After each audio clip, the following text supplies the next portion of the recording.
Good morning. Accident ஆகி பல்ல அடிபட்டா என்ன பண்றது அப்படிங்கிறத பற்றி நான் சொல்லிட்டு இருந்தேன்.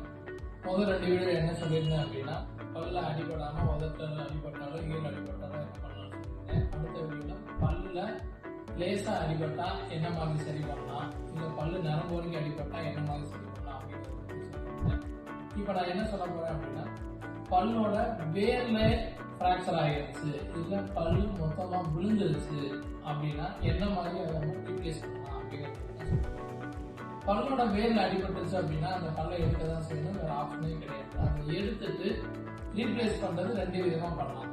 ஒன்று ஃபிக்ஸட் பார்ஷியல் டென்ஷன் பண்றது, இன்னொன்று இம்ப்ளான்ட் பண்றது. ஸோ ஃபிக்ஸட் பார்ஷியல் டென்ஷன்றது தான் ரொம்ப வருஷமா நம்ம பண்றது. ஃபிக்ஸடா பல்ல ஃபிக்ஸ் பண்ணி வைக்கிறது. இதுல என்ன டிஸ்அட்வான்டேஜ் அப்படின்னா, பல்லு மட்டும் நம்ம எக்ஸாக்டா ஃபிக்ஸ் பண்ண முடியும், பட் முகத்தோட அமைப்புல சில சேஞ்சஸ் வராது. என்ன பல்லு எடுத்த இடத்துல எலும்பு சுருங்க ஆரம்பிச்சிடும். சிரிக்கிறப்ப வைக்கிறப்ப பல்லு வரைக்கும் இருக்கவும் பிரச்சனை கிடையாது, பல்ல தாண்டி இருக்க ஈர் வந்து உள்ள அமுன மாதிரி இருக்கும். இதை தவிர்க்கிறதுக்காக தான் இப்ப அட்வான்ஸா வந்து தான் இம்ப்ளான்ட். ஸோ இந்த இம்ப்ளான்ட்ல என்ன நடக்கும் அப்படின்னா, நம்ம பல்லோட வேர் எப்படி இருக்குமோ அதே மாதிரி அந்த இம்ப்ளான்ட் எலும்புக்குள்ள போறப்ப எலும்போட தேய்மானமே இல்லாம நமக்கு பல்லு எப்படி இருந்துச்சோ அதே மாதிரி அந்த எலும்பு வந்து மேல இருக்க பல்லோட பகுதியும்.